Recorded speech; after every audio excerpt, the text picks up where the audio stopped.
and welcome everyone who's here to the Humanities Forum. The Humanities Forum is an initiative of the DWC program founded not quite a decade ago by Dr. Raymond Hain from the Department of Philosophy, who's not with us today. The Humanities Forum has been created as a place to bring scholars, artists, journalists, and other public intellectuals together to provide stimulating conversation for the Providence College community. The highlight of these events are these lectures, but whenever you come for a lecture, please stay for the food. The food's great, but it also provides an opportunity for you to mingle, meet a professor, meet a speaker, or maybe even meet Father Shanley. Before introducing the speaker, I have three quick public service announcements. First, after today's talk, and questions and answers, we will have the reception across the hall in the fishbowl, so please stay. Second, for those who have not been to a Humanities Forum event before, Humanities Forums typically are offered on Friday afternoons, but this week is an exception because PC's convocation is happening at Peterson at 4 p.m. tomorrow. You don't want to miss that event because it'll feature a keynote by Mbaba Mandela, Nelson Mandela's grandson. Finally, next week, the Humanities Forum will return at its usual time, 3 p.m. on Friday. Then we will welcome Duff McDonald, who will speak on his book, The Golden Passport, Harvard Business School, The Limits of Capitalism, and the Moral Failure of the NBA Elite. This talk, or that talk, will take place in Ryan Concert Hall. Please join us. Philip A. Goduti Jr. is a teacher, professor, historian, author, media consultant, and a proud Providence College alum. For the last 20 years, he has worked at Somers High School in Somers, Connecticut, having taught many future friars, including some in the room today. He has been awarded the 2017 Somers Public School Teacher of the Year Award. He also teaches at Quinnipiac University, where in 2002, he was recognized as the Outstanding Faculty Member. In 2020, this year, the Daughters of the American Revolution recognized him as the Outstanding Teacher of American History for the state of Connecticut. One might guess that the Teacher of the Year in Connecticut would have time for little else, but that apparently is not right. Even as Goduti is pursuing his PhD in U.S. history at the University of Connecticut, he has compiled a lengthy record on scholarship. His most recent book is RFK and MLK, Visions of Hope, 1963 to 1968, which argues that the rhetoric of Robert Kennedy and Martin Luther King in the wake of John Kennedy's assassination helped shape a new American society. Earlier books included Kennedy's Kitchen Cabinet and the Pursuit of Peace in 2009, and Robert Kennedy and the Shaping of American Civil Rights in 2013. That book examines how Robert F. Kennedy's Justice Department and civil rights leaders played a transformative role in the nation. Since 2009, he has also served as an expert commentator on television, radio, newspapers, and on various issues in United States history.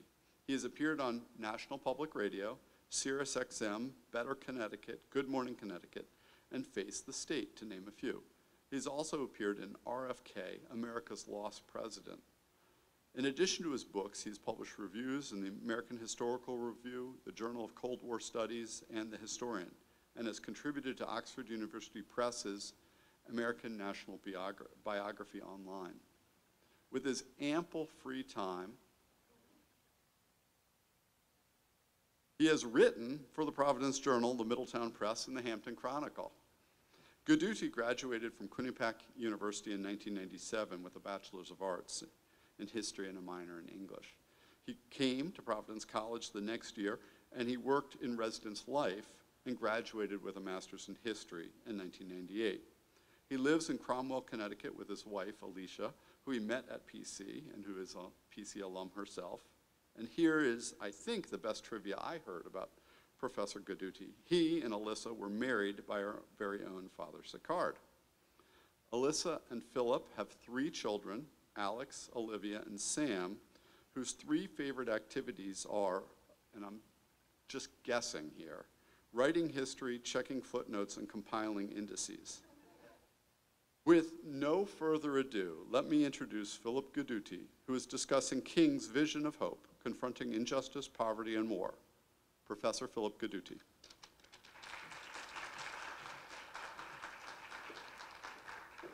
Wow, thank you so much for that wonderful introduction. It is so amazing to be here, I have to tell you, and it's also so amazing to see some of my former students from Summers High School sitting in the front row. First of all, I'd like to thank Nancy Kelly, Wanda Ingram, and the members of the Humanities Forum for asking me to be here today. I also want to thank Pamela Belcher, Tara Baxter, Patrick Breen, and Joanne McNamara for welcoming me back to Providence College. As you already mentioned, I graduated with a master's degree in 1998 from here. Professor O'Malley is in attendance. Where is he? All right, Professor O'Malley, I want to thank you and all my professors who I had here for your inspiration and guidance. They were a big part of my journey that led me to this stage. So thank you very much. And all of you students, your professors are amazing here. You can learn a lot from them, as I'm sure you already know. When I was a student, I actually came to this room, and the Civil War historian, James McPherson, spoke right from this stage. It's all right, that happens to me all the time. No problem at all. I remember watching him, and I actually wrote an article for the Providence Journal Bulletin on that, and I remember saying, I want to be that guy someday where I can talk to students and I can make a difference. So it's really nice to be up here on this stage and actually have this opportunity. So, and I endeavored to contribute to this field in some sort of way, some sort of meaningful way. Let's talk a little bit about what we're going to do today and how we're going to approach Dr. King. These are my 3 books behind me. And I thought when we're looking at King and what we're going to explore today are the words that he used in the speeches, public appearances. All of that came from my own research, which actually started here in these halls with Margaret Manchester. I took a course in American Foreign Relations, and I started to explore John Kennedy. I went ahead and I ended up doing more research on Kennedy, which ultimately became my first book, Kennedy's Kitchen Cabinet and the Pursuit of Peace. So it all started here when I looked at the research, looked at primary sources, and I started to appreciate really examining a close read of words and what words mean and how they impact history. But in the midst of that research for this book, I discovered, although I always knew he was there, but I discovered Bobby Kennedy. Now, Bobby Kennedy is a pretty interesting person, and I'm partial to Bobby as opposed to Jack. Don't tell him that, but that's just how it is. He actually spoke here long ago. There's some pictures of him over in Harkins. Now, Bobby Kennedy is a very interesting individual, and with that research, I was looking at his oral histories on John Kennedy, and there was a whole bunch of stuff on civil rights. So I took pictures of all those, and I told myself I was going to come back and do something on civil rights later. Which brings me to my second book, which that book is about how the Kennedy brothers and their new frontier rhetoric, coupled with their support of the law as it had been defined since the Brown versus the Board of Education, changed the climate of the nation to accept the actions of African Americans, bringing a greater awareness to this country about these issues, the issues that we're going to talk about today. And through that examination, I started looking at Dr. King. And I started really looking at Dr. King and really trying to understand what his words mean, which led me to my third book, which was a clear examination of his rhetoric and his philosophy.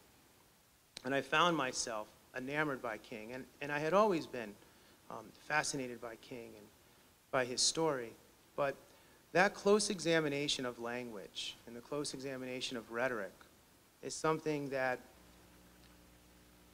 really brought home how important these people were.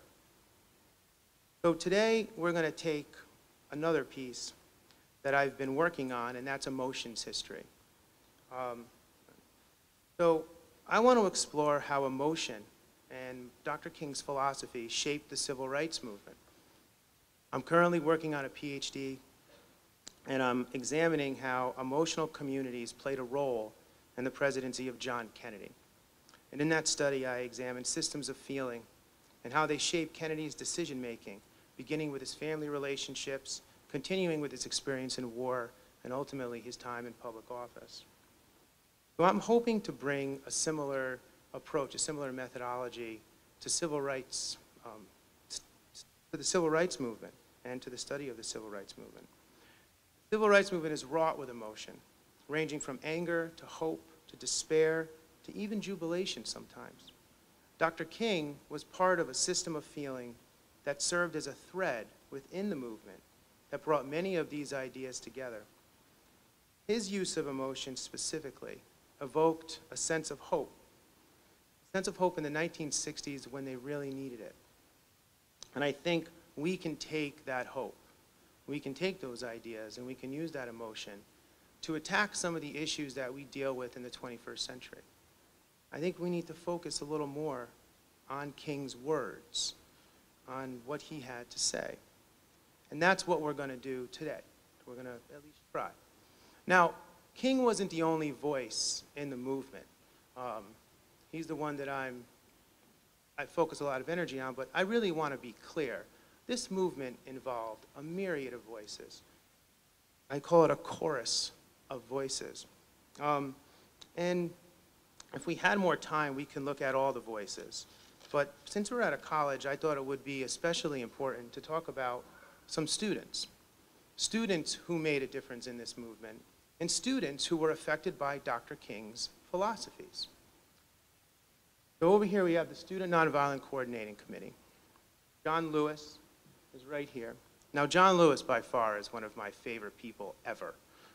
He marched at Selma in '65. He was one of the Freedom Riders. He was part of the sit-in movement. This man is the real deal. And if you ever have an opportunity to meet him, take it and relish it. And I'd like to do that someday. I reached out to him years ago, but I haven't been able to make that connection. I just want to have coffee with the man, that's all. Now, John Lewis, he experienced deep moments of despair and great joy at times. And I remember him in 2008 when I was watching the election of President Obama, and he had been interviewed, and he had a difficult time talking because he was just crying. Because this is what he worked for, and this is what Dr. King talked about. He's the last of the Big Six to speak at the March on Washington. I'm telling you, he's an American hero. The other person that we can talk about as a part of this course is Diane Nash. Now, Diane Nash went to great lengths to challenge segregation, and she was the backbone of the Student Nonviolent Coordinating Committee. She's the one who got the students back on the Freedom Rides after the first wave had been sent to Louisiana. She provided leadership that drove a movement and challenged power when it was appropriate to challenge that power. She participated in the sit-ins, and she was also a voice, and she was there with Dr. King in Selma, and her future husband, James Bevel, was also a part of that. We could also consider Stokely Carmichael. I really like Stokely Carmichael. He has a great deal of passion and a great deal of conviction. And there's a lot of emotion there, and I think there's a lot we can learn from that. He coined the phrase Black Power. Much to King's dismay, by the way. King was not a fan of, well, he wasn't a fan of Black Power. He, at one point, said, you know, I believe in striped power. But part of it was King was committed to nonviolence, and he wanted to keep that commitment to nonviolence. So Carmichael demanded action not only from his government, but also from the people who he led, which was a little different than Dr. King. But today, so I thought it was important, especially for all you students, to see that these guys made a difference, and this is something you could aspire to do as well. Well, let's get back to Dr. King for a minute, because he's the voice in that chorus that I really want to hone in on. A voice that resonated from Lincoln Memorial in 1963, envisioning a new nation, envisioning a dream. In an effort to reflect on his dream, this forum will consider a few different moments in his lifetime where he confronted justice, poverty, and war. In an effort to use those moments as a roadmap for the issues that we confront today, we will closely examine those emotions within his words. And as I always tell my students, words matter. Words are important. And Dr. King's words are his greatest legacy. They can help us navigate the issues that we confront. And as a teacher of history, I always hope to inspire my students with the stories of yesterday in the hopes of creating a better tomorrow. So we're going to try to do that today. And before Dr. King died, he had commented a couple of times about how his dream had become a nightmare. And so I guess my question to all of you is, will that dream always remain elusive to us? And I don't think so. I firmly believe that King's dream is still possible, and it's up to all of us in this room, the students of the 21st century. Like Lewis, Nash, and Carmichael, you're the next stewards of his dream. You're the next ones who could actually take it to the next level. So today I'm hoping to arm all of you with words of love and nonviolence in that endeavor. Dr. King will guide us, but he can only take us so far, but it's up to the students in this room to realize that better world that he had dreamed of in 1963. Speaking of 1963, that was by far one of the most pivotal years of the civil rights movement, especially for Dr. King, pardon me. Let's take a moment and look at an event that catapulted King into the national consciousness. Now, King's Southern Christian Leadership Conference had been involved in a few movements since the Montgomery bus boycott. He had faced death several times in his life, and in one moment, at one point, his house had been bombed during the Montgomery bus boycott. Luckily, his wife Coretta and his daughter Yolanda was in the back of the house, and it was the front of the house that actually had been bombed. During that movement, and this is an important moment in his life that I want to talk a little bit about, because we're going to come back to it. He had come home one night, and some of you may have heard this before because he spoke about it publicly, and I used to listen to the speech just to kind of listen to him and see what he had to say. He had come home one night and he had received a phone call telling him that if he didn't stop, they were going to blow his brains out and blow up his house and hurt his family. And it had really rattled King, especially given the fact that his family threatened. And at this point in the movement, he had considered actually having armed guards. And then it was after this moment that he said, we're not doing this anymore. He was committed to nonviolence. And it was Bayard Rustin who actually really said, look, we need to focus on nonviolence. You know, Rustin was a pretty strong advocate. He was a part of the Congress of Racial Equality. So King had gotten that phone call, and he had been rattled, and he thought, I'm going to make some coffee to kind of calm my nerves and to really just focus. And it was over that cup of coffee that he had prayed. He had prayed for strength. He had prayed for guidance. Prayed that I believe what I'm doing is right. And he talks about how in that moment, over that cup of coffee at his kitchen table, he had felt God tell him that he would be with him, that the Lord would protect him in his journey. And it was from that moment on, he said that he didn't fear anything, that he knew what he was doing was right, and he was going to do God's will. Now that's an important moment for Dr. King, and it happened really early on in the civil rights movement. And I want you to think of that moment as we look at Birmingham, as we look at all of these other moments where he put himself out there and he made a huge difference for the movement through his words. So by 1963, he felt he needed to do more to bring the movement into the mainstream consciousness of the nation. So he chose Birmingham, Alabama as the place for this action. The city was known for its racist sheriff, Eugene Bull Connor, and King wanted the cameras to see the pernicious violence of segregation. He planned a series of boycotts and protests. Now, he was scrutinized for his decision to act in Birmingham. The government was on the verge of changing. They had just been elected, and there was going to be a guard, if you will. And a lot of people said that he should wait. But King did not want to wait. On April 12th, which was Good Friday, he marched in violation of an injunction and was put in jail with his trusted lieutenant, Reverend Ralph Abernathy. From that jail cell, he wrote a letter that we're going to consider today. It's commonly referred to as a letter from the Birmingham jail.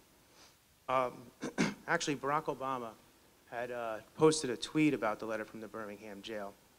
And he often reads it, he says, for its poetic brilliance, moral clarity, and tests of conscience.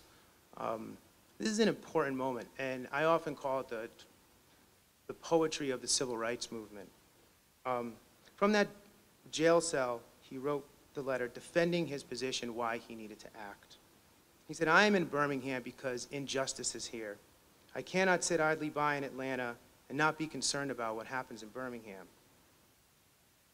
And then he wrote something that spoke to one of a major theme in his philosophy. Injustice anywhere is a threat to justice anywhere.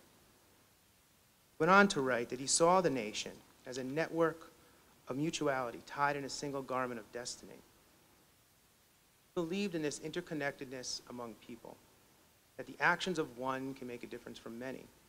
Not only was he speaking about this connection, but he was inclusive of all Americans, both black and white. He wanted everyone at the table to find a solution. This is a theme that we're going to revisit again, and it's a common thread within a lot of his writings. And it's something that I think we can use today.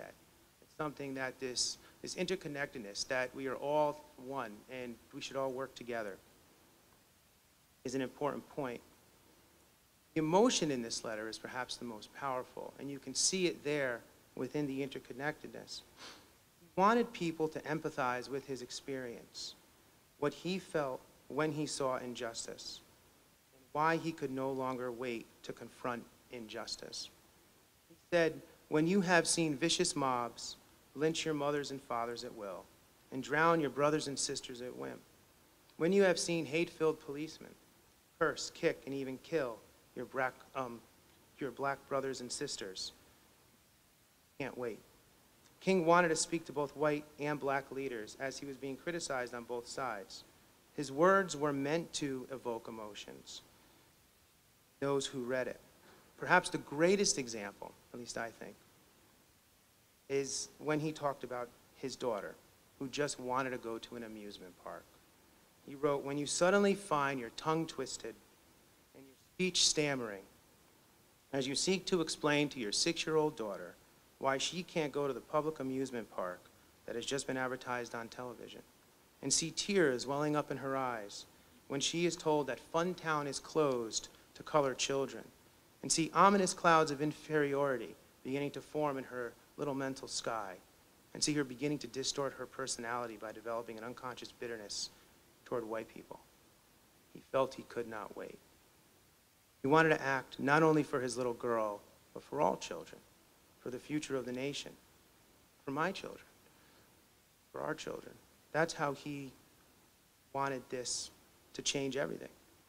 For that dream that he would articulate in August of that same year. He finished saying, when you go forever fighting a degenerating sense of nobodiness, then you will understand why we find it difficult to wait. There are a myriad of emotions in this letter, and I'm only touching base on a few.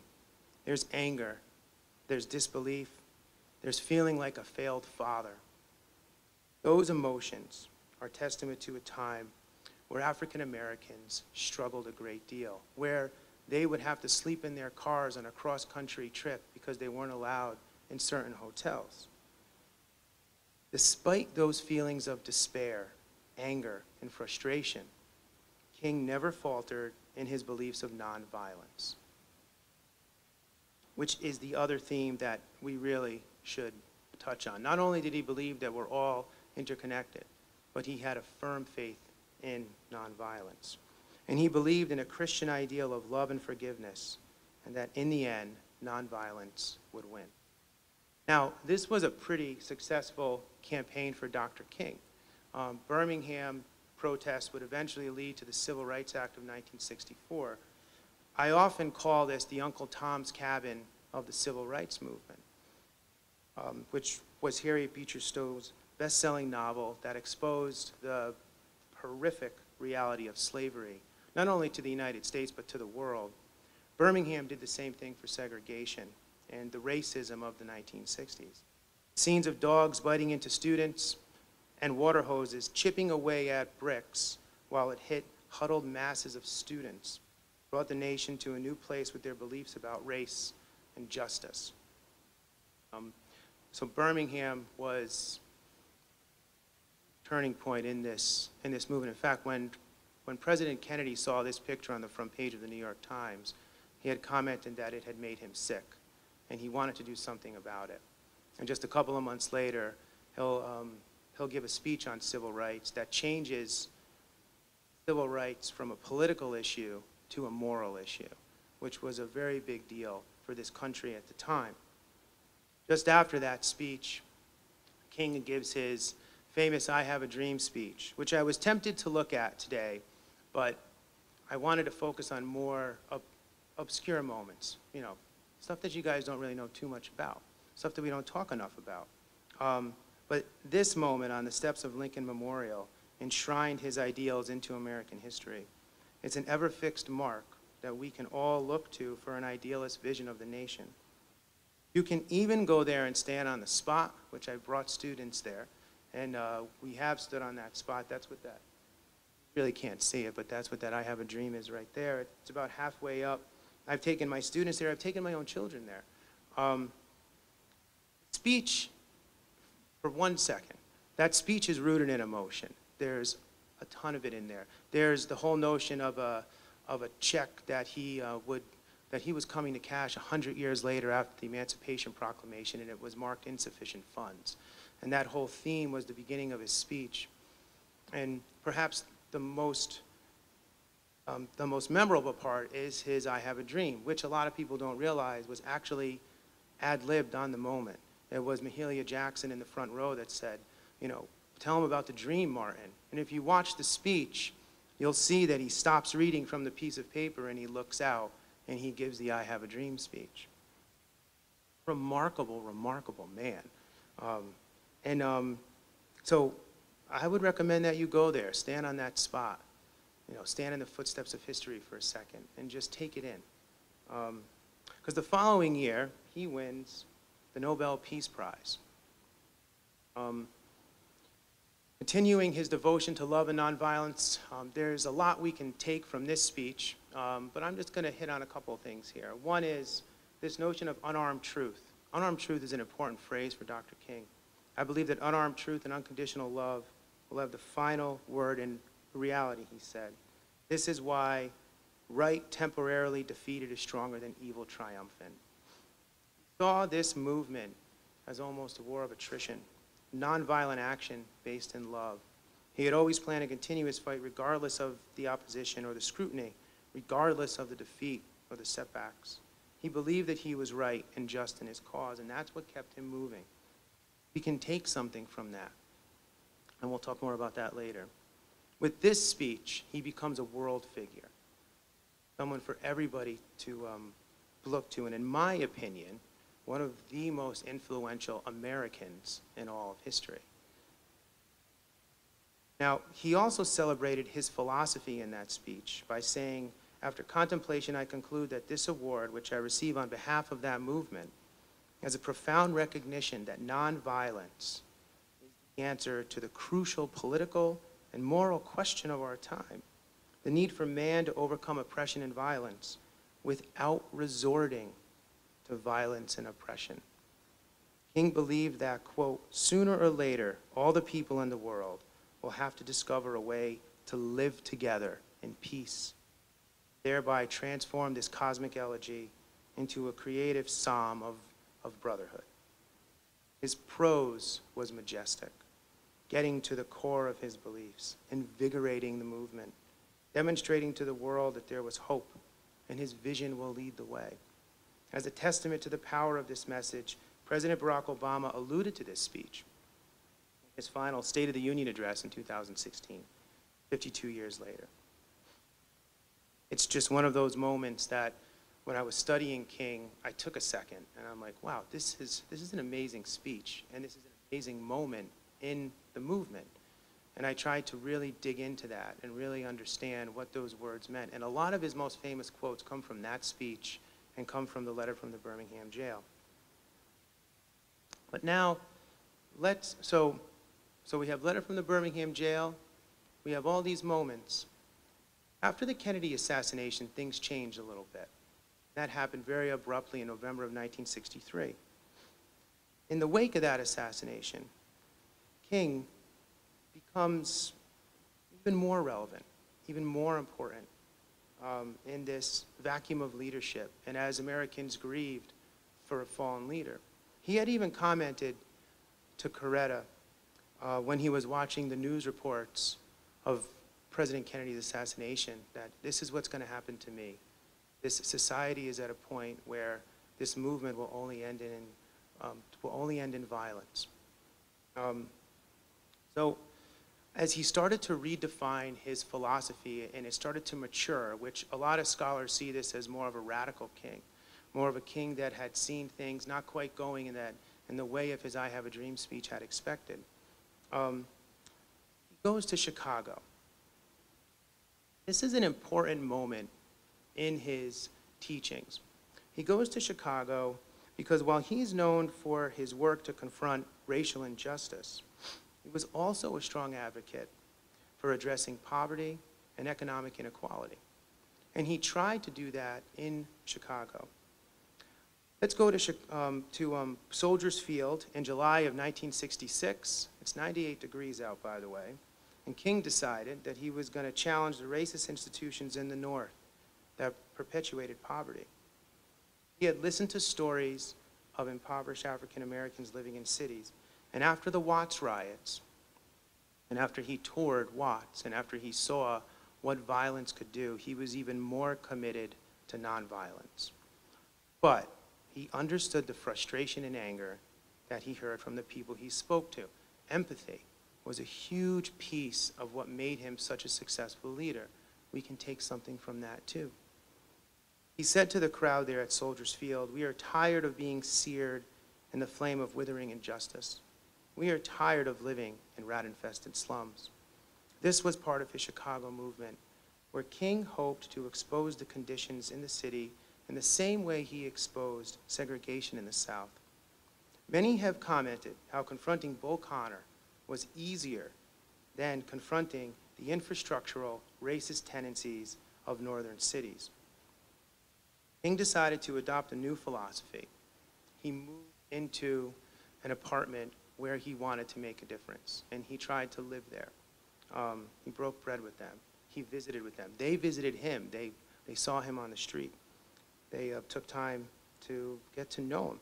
While his speaking engagements still kept him busy, he still came back, and he still made an effort there. Now, in the backdrop of all this, there was another thread beginning to develop in the civil rights movement. And that was this militant movement that Carmichael talks a little bit about in Black Power, but we see it with the Black Panthers. We certainly see it with Malcolm X. By this point, Malcolm X had been assassinated. And it was born from the frustration that despite the Civil Rights and Voting Rights Act, it seems that things were not changing in this nation. So on that July day in 1966, King spoke to the people of Chicago not only to confront injustice and expose poverty, but also to maintain that nonviolence was the only way for this movement to go forward. King understood that violence would only lead to further divide the people of this nation, making it difficult to gain a coalition, what he called a coalition of conscience, that he strived to bring lasting social change. He said on that day, "We must work passionately and unrelentingly for first-class citizenship, but we must never use second-class citizenship to get it." He said to the crowd, "I understand our impatience. We have been victims of so many broken promises and deferred dreams, but I do not see the answer to our problems in violence." While nonviolence was his main approach to confront issues, King also touched base on that second theme that I really want to hit home with. He said, our power is in our unity, the force of our souls, and the determination of our bodies. This is a force that no army can overcome, for there is nothing more powerful in all the world than a surge of unarmed truth. Let's talk about that for a minute, unarmed truth. I love that phrase, by the way. Right. And he uses this more after the Kennedy assassination than he does before, which I'm not even sure if he uses it before. He talks about it briefly, I think, in the letter from the Birmingham jail. Unarmed meaning nonviolent. Truth meaning righteous. He wanted us to confront all of these issues with love and with unarmed truth. So when you hear that, it's a very powerful phrase for Dr. King, because it really sums up what he believes we could be doing. And to give it power, he said, I watched it crush the sagging walls of bus segregation in Montgomery, Alabama. I watched it stand before violent dogs and powerful water hoses in Birmingham, Alabama, with a strength and endurance that forced the nation to write a revolutionary civil rights bill. That's what unarmed truth can do.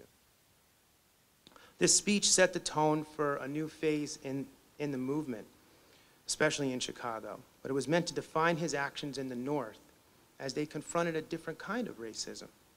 The words he used to describe Montgomery and Birmingham are meant to evoke a sense of empowerment. Those were battles that were won. He wanted to empower the people of the North with love, nonviolence, and unarmed truth. He also wanted to stress that we are all connected, and he comes back to that other piece by saying, so let us all, white and black alike, see that we are tied in a single garment of destiny. Single garment of destiny. This is another one of my favorite phrases. Brilliant, and it's beautiful all at the same time. Think about it for a second, like really think about it. A single garment. So the garment is made up of threads, and threads individually are easily broken. But if you put those threads together, you have strength, you have unity. You can do almost anything. And I like how we use a single garment as if one, almost like a blanket, like something to cover us, something to heal us, something to make it better. This is an important piece of imagery, and it's supposed to evoke certain emotions when he says it. In the midst of combating growing voices that had advocated militant confrontation, King wanted to stress a philosophy based in love. While Birmingham and Chicago were 3 years apart, they had similar emotions that King used to evoke change, especially with his themes of nonviolence and interconnectedness. So that was 1966. So as many of you know, in the 1960s, the war in Vietnam had been waging. By 66, 67, we're looking at approximately 500,000 American troops over in Vietnam. The war itself had become a devastating aspect to the American psyche in a lot of ways. So for the final moment that I really want to look at, that I want to dive into, I want to look at a speech that he gave on April 4th, 1967, exactly 1 year before his assassination. King gave a speech at Riverside Church in New York City that spoke out against the war.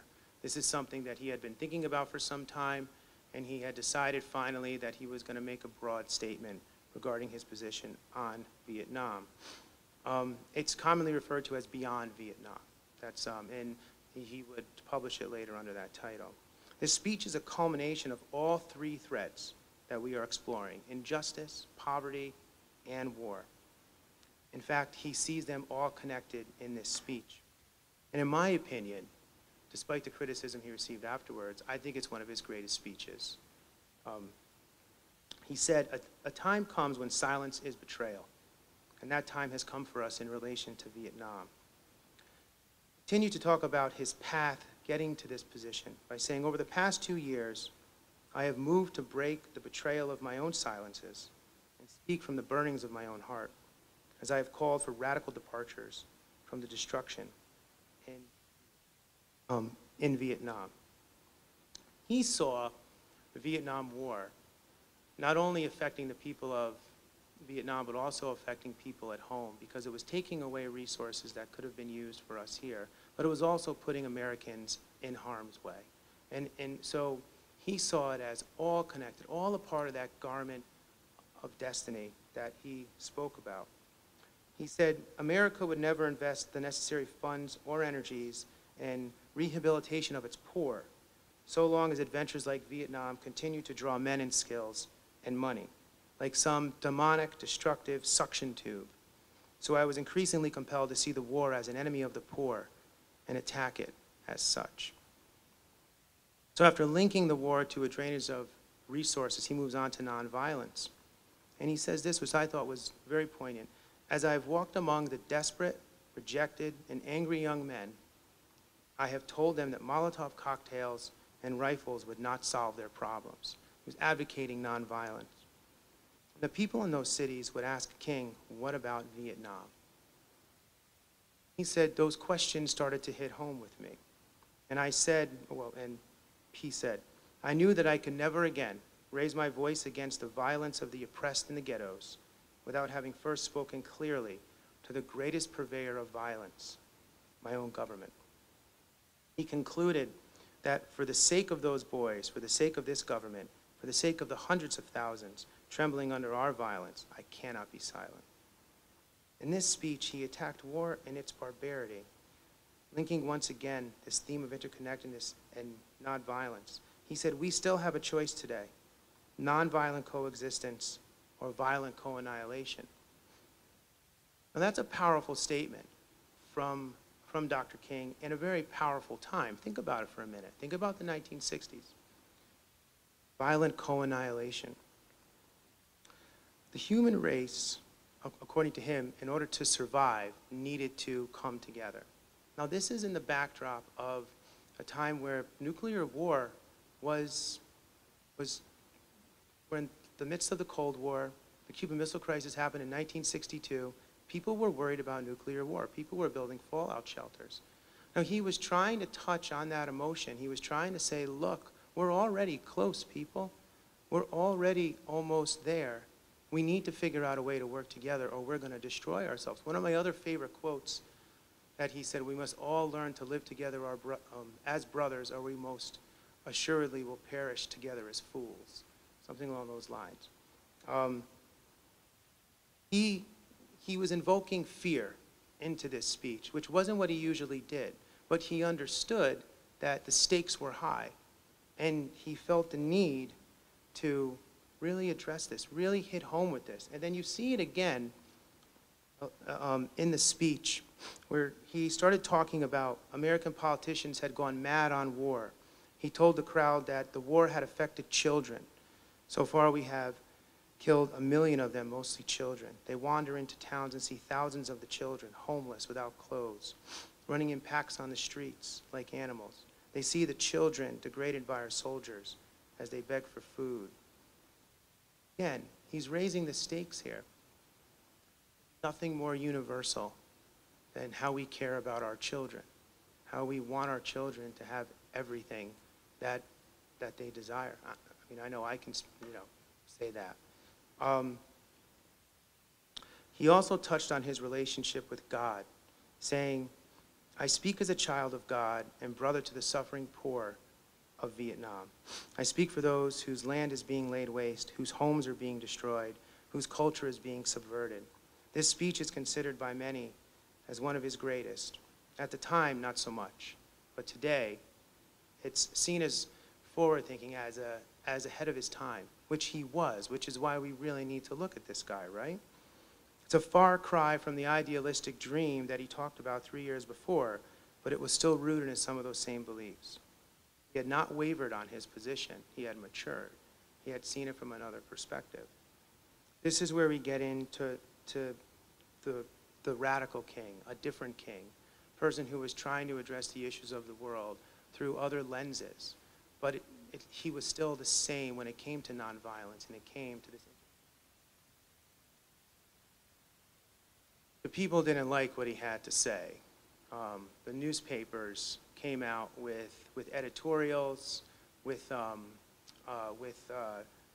different civil rights groups, Ralph Bunche, Jewish veterans, all of them spoke out against King's speech, saying that you could not tie civil rights and the war in Vietnam, that they were two separate issues. King would say, no, they're not. They're interconnected. Of course, whatever affects me affects someone else wherever they are. He used to talk about it, this whole John Donne philosophy of, no one is an island unto themselves. Each one is a part of the main, right? Despite this criticism, despite being told that he should not do this, he still marched. He still marched against the war. He still linked it to the civil rights movement. He still linked it to poverty. And this is where you see the most powerful part about King is when, and we'll talk more about this in the end, when he made a decision, he never wavered. He always stayed true to that. Now, this brings us into the final piece here, when we're looking at his teachings and the Poor People's Campaign. It brings him to Memphis, Tennessee in early 1968. Now, this was part of a sanitation worker strike where people were marching with signs saying, I am a man, looking to be recognized as a person. And King believed that this was also linked to his Poor People's Campaign and went down there and marched with them. Now, on April 3rd, he had been back and forth in Memphis, but on April 3rd, he had been called to Mason Temple to give a speech. And at first, he didn't want to go. At first, he had been working all day. Ralph Abernathy went there to speak with people. And Reverend Abernathy that said, look, you need to come down here. You need to talk, all right? They want to see you. So he comes down, and he gives what would be his last major address. And that address, known as the Mountaintop Speech, is filled with emotion. We're going to watch just a little bit of it, the very end of it. And I want you to watch how he talks, listen to what he's saying, and try to understand that emotion. And we'll talk more about that in a minute.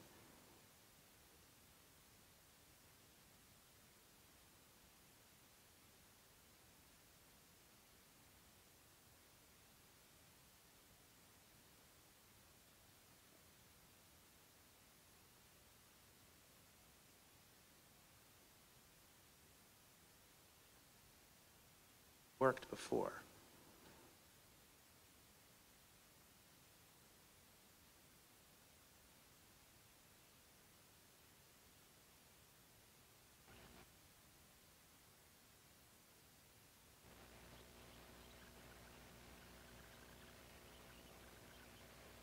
All we say to America is be true to what you said on paper.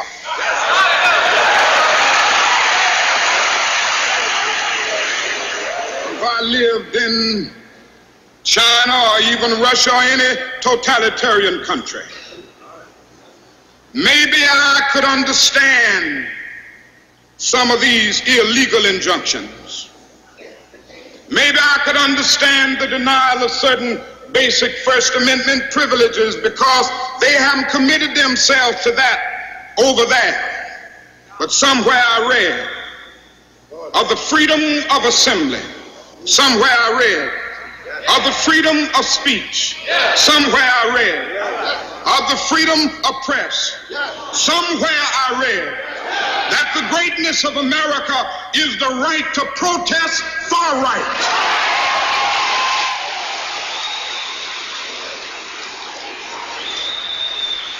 And so just as I say we aren't going to let any dogs or water hoses turn us around, we aren't going to let any injunction turn us around.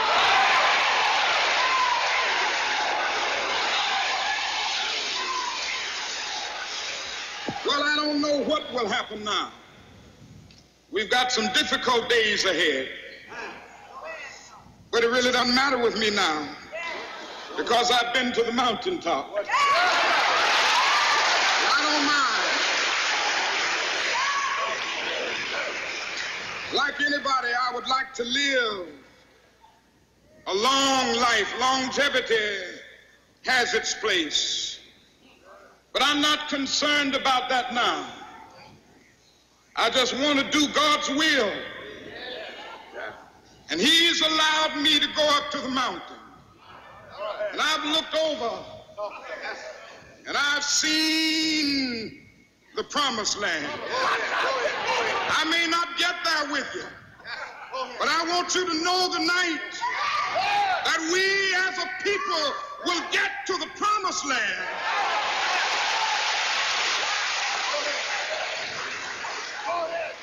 So I'm happy tonight. I'm not worried about anything. I'm not fearing any man. Mine eyes have seen the glory of the coming of the Lord.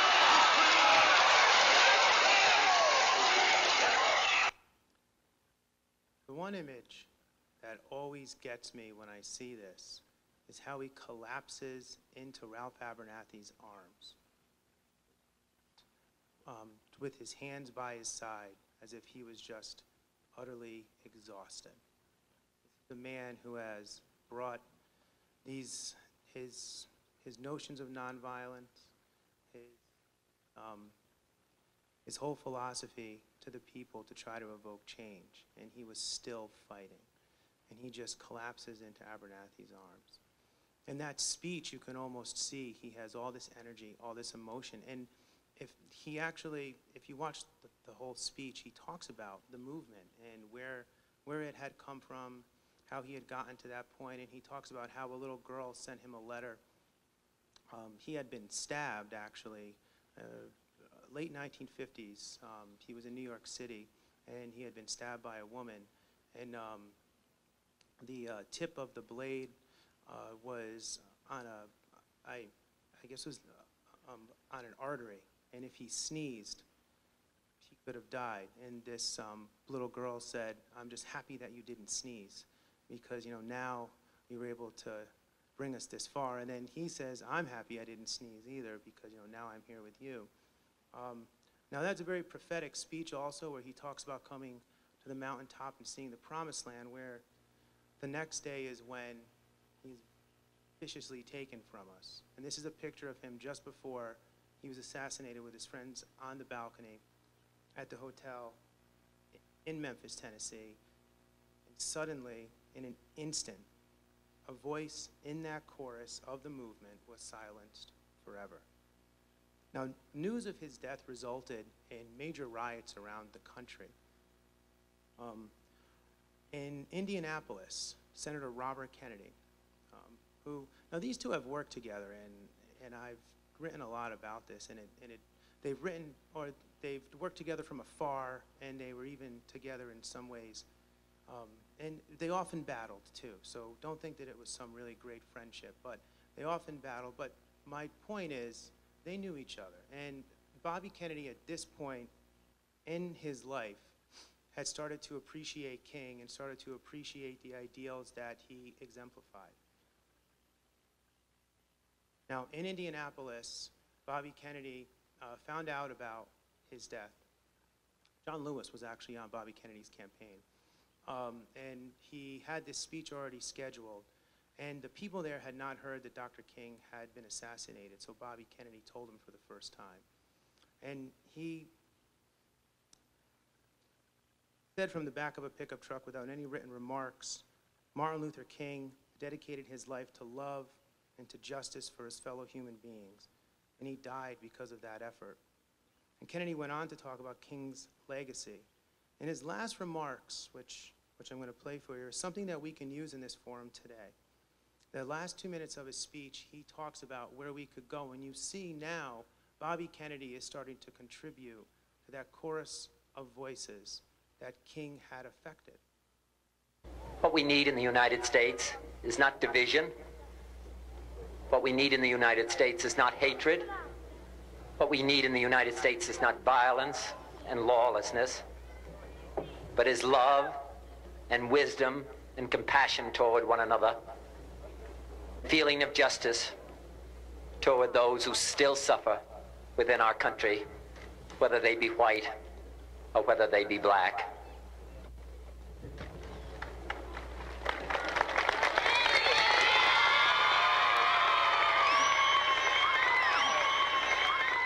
We can do well in this country. We will have difficult times. We've had difficult times in the past, but we will have difficult times in the future. It is not the end of violence. It is not the end of lawlessness, and it's not the end of disorder. But the vast majority of white people and the vast majority of black people in this country want to live together, want to improve the quality of our life, and want justice for all human beings that abide in our land.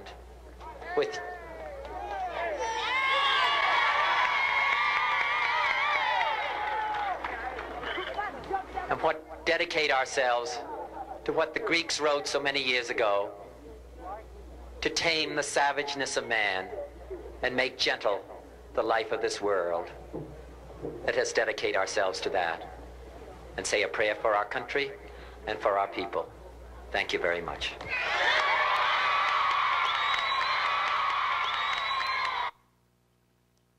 Now, Bobby Kennedy's words started to resonate in the same way that Dr. King's did. He actually took a day off from his campaign and just wanted to talk about violence and wanted to talk about, he held a whole forum just on that. Kennedy, of course, would be assassinated 2 months later. And I was just saying to my wife, it truly is remarkable that you have these three individuals in the 1960s that represented all these different ideals and all these things that we hope to attain, and all three of them were viciously taken. That being President Kennedy as well. All right, now, what can we take away from this exercise today? We just went through King's words. How can we use the themes, imagery, and emotion prevalent in those words to guide us in this endeavor to realize his dream? This is what I take from it, and I've already alluded to some of it, but let's sort of sum up. This is like my conclusion. King had severe determination and commitment to his beliefs. He took time, he listened, he asked a lot of questions before he made statements. Once he decided that position, he never wavered. This is an important lesson, I think, for all of us to really consider and reflect upon. It's important to listen, it's important to make a stand on things, and once you make that stand, try to stay true to it. He stayed true to nonviolence. He understood that, despite the fact that everybody told him that we needed to do more.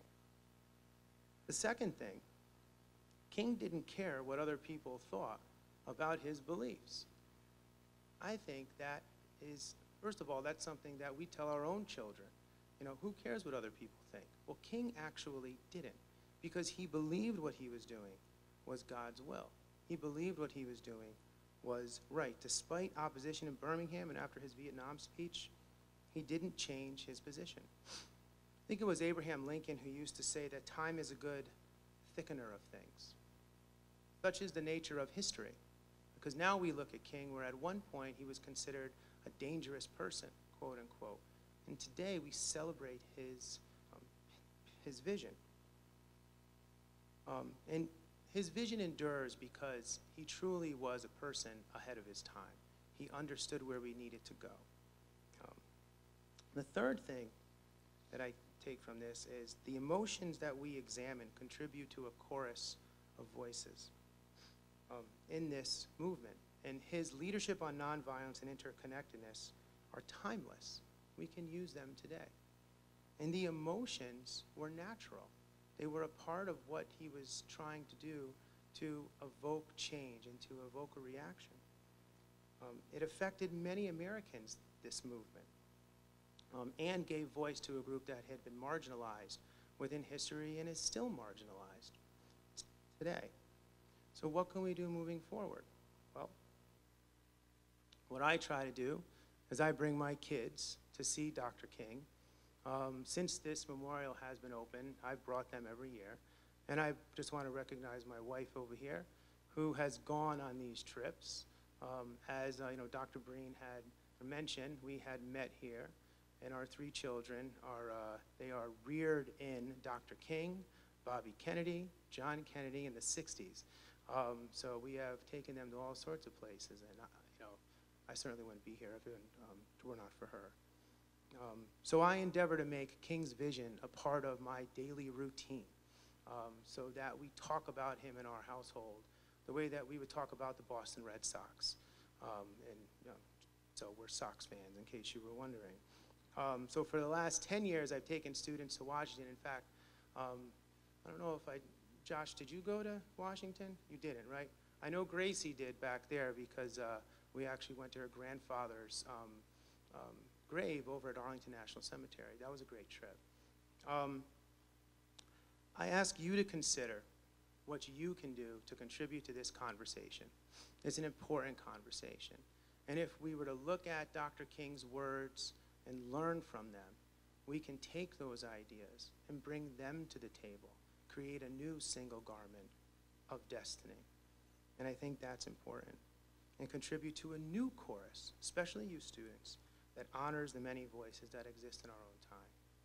So, thank you so much for this opportunity to share my thoughts on one of my heroes in history. Thank you.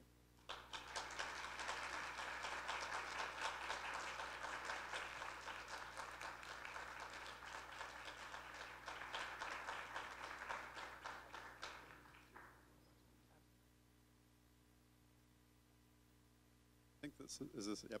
So what we're going to do is we're going to take a couple questions before our break, and in a humanities forum tradition, we usually start the questions off with a question from the students. Microphone to you so everyone can hear. Questions?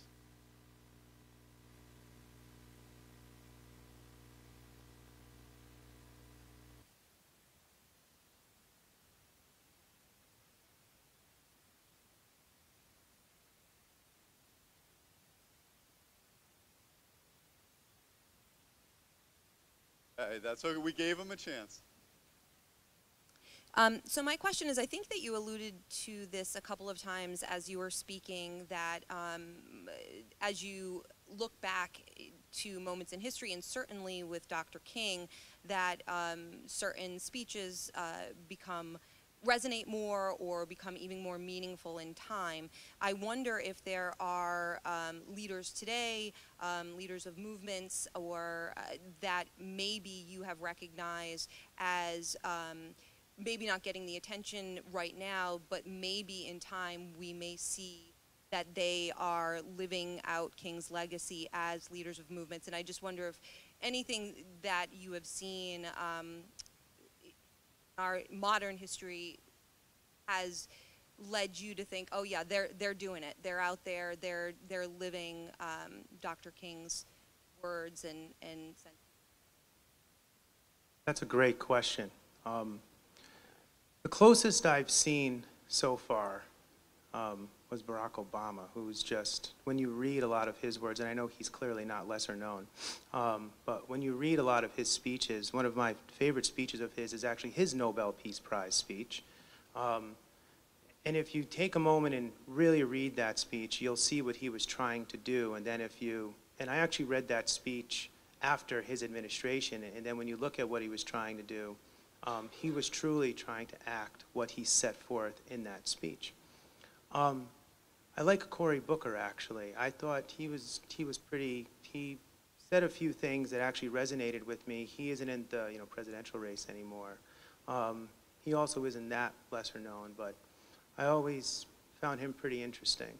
And my wife and I have seen Chris Murphy and Richard Blumenthal speak a couple times, and Richard Blumenthal reminded me a little bit of Bobby Kennedy, just in how he approached things and just certain phrases that he used. But overall, I think right now we're in a bit of a void when it comes to finding that voice that I'd like to see. Because right now there almost seems to be a vacuum, and I'm waiting for a person to emerge that I could really get behind, to be perfectly honest. But like I look at that video of Bobby Kennedy, and I'm like, what he talks about in that video could apply to today. in a lot of ways. So I don't know if that answers your question, but that's where I'm kind of, that's where I'm at right now with it. I think it's a great question. Welcome. Thank you.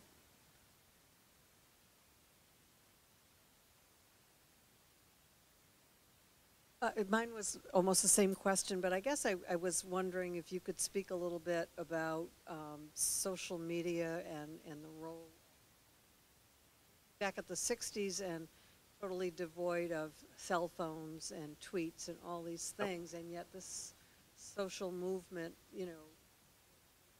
gain itself over time. I'm just curious as to your thoughts about that, because there's such a lack of emotion. Yeah. Well, actually, that's a really great question, and it's something that I talk to my students about a lot.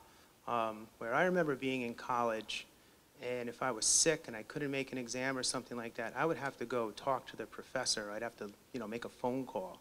And now they just have to type up something and send it to me, and it's a little, it's not as, there's not as much impact there, if you will, because they're so used to using that. And I think sometimes social media has gotten to a point where, because it's so impersonal and you're just on a screen, you don't think about how your words could affect other people. But now, I think we're in the infant stages of this sort of technology renaissance, if you will. I mean, we don't think we are because it's been around for so long, but when you look at history and you look at all these different movements, this whole technology piece is something that we're still learning how to deal with. I think social media has really convoluted a lot of the messages because there's just so much out there and so many people talking at once. It's almost like you're in a room full of people and everyone's talking at once and you can't hear what the person in front of you is saying. So I think we need to learn as a society how to sift through a lot of that and figure out what actually is the real thing, right? I think, like in the case of, President Trump has used Twitter a lot more than President Obama. Now, could you make an argument that the use of Twitter is similar to the use of Franklin Roosevelt's fireside chats because he was using radio for the first time? I don't know. They're two different mediums. I don't think so. That's not how I would see it. I think those fireside chats were revolutionary because he was talking and he was laying things out and he made you feel comfortable, as opposed to tweets, which are more like quick hits, very abrupt. It's not the same thing. But in both cases, they're using technology of the time in order to communicate what they're thinking. I think it's an important question because I think there's going to be a lot of scholarship on it.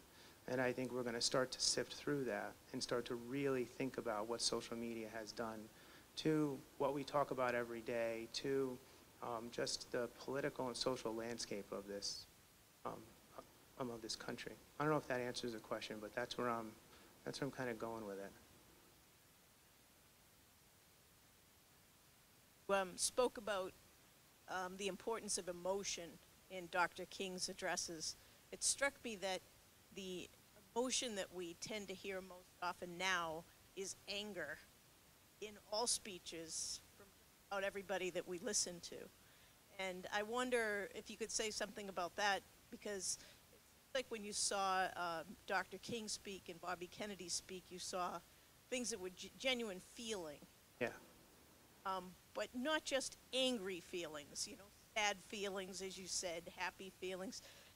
We tend to tear people apart today when they do that nationally. We got a politician who stood up and said we should all pray as a nation after the assassination of Martin Luther King. I can see a form that would result on social media saying we have to do more than pray. Praying isn't good. Anger, anger, anger. Right. It's funny that you say that because I had actually commented to one of my colleagues, why is that politician yelling? They have a microphone.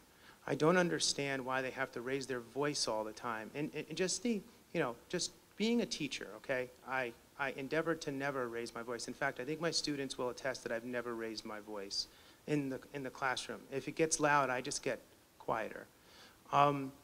Raising your voice and that whole sense of, anger is something that is very palpable, and it's something that I completely agree with you, is pervasive in a lot of what's going on not only in social media, but also in how we talk to one another, which I think is why when I started studying emotions and I started looking at, Dr. King in particular, this notion of nonviolence and this notion of love, which we don't hear anymore, so appealing to me, because now I can sort of dive into someone who is looking at it from both sides. Now, Dr. King, he wasn't political. He never endorsed any political candidate.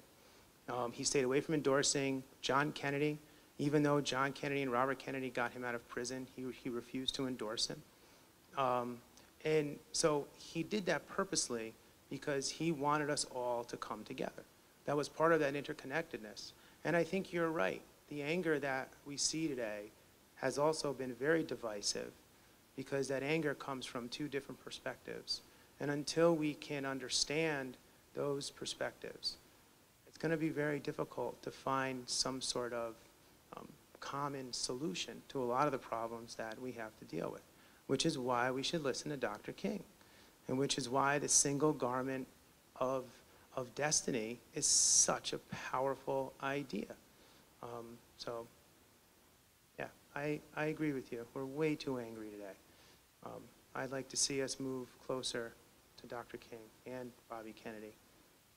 I'm a little partial.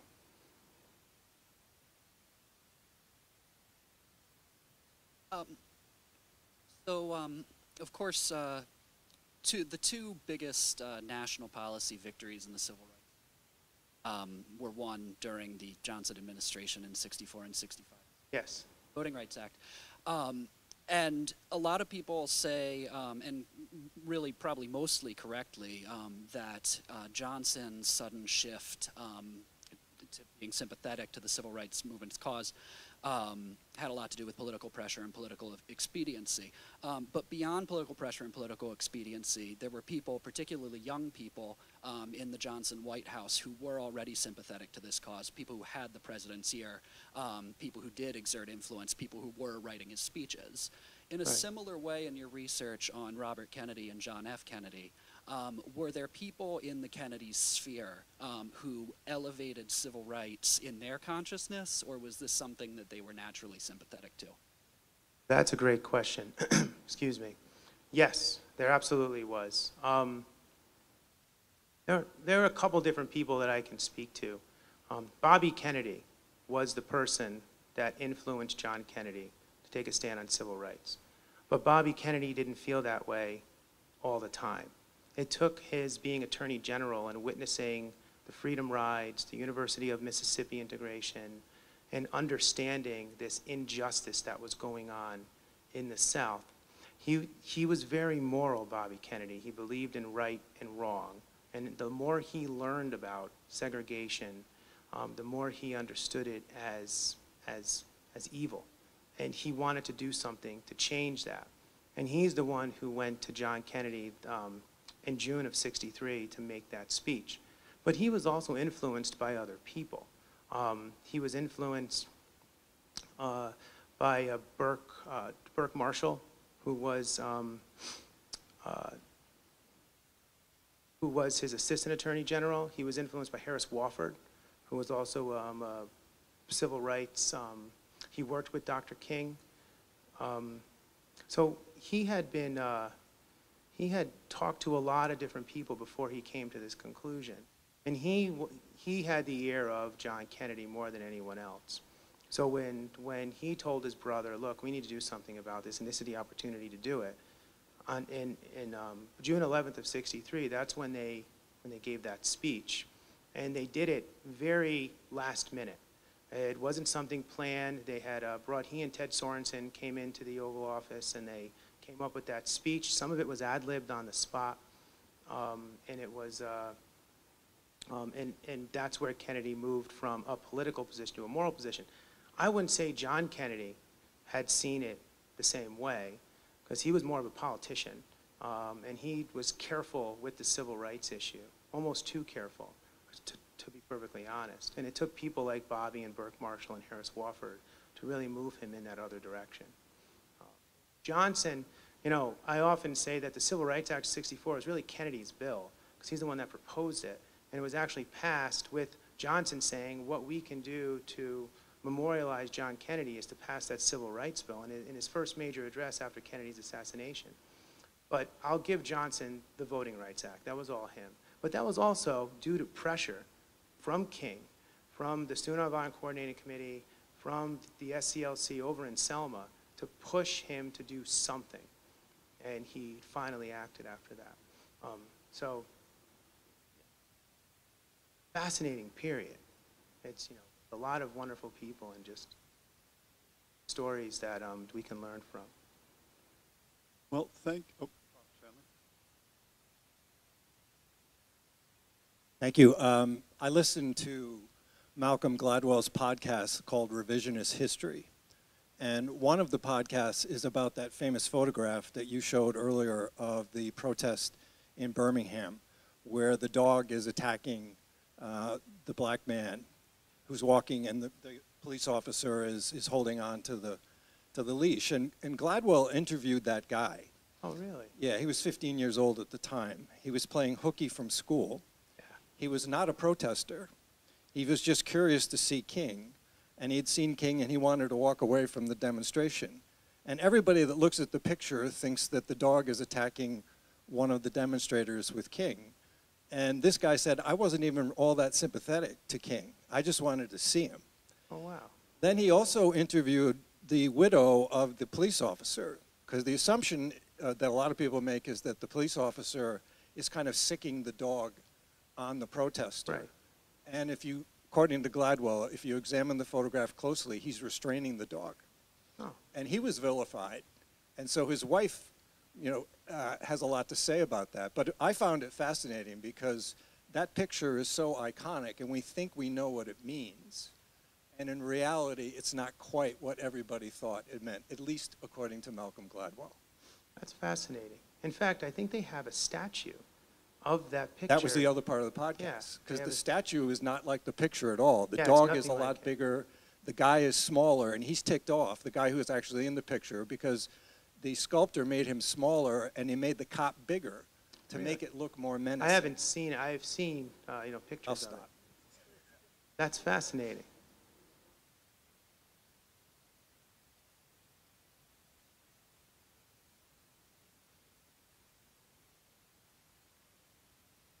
Thank you again. Let us thank Professor Goduti, and let us please join me across the hall for a reception where we can keep the conversation going.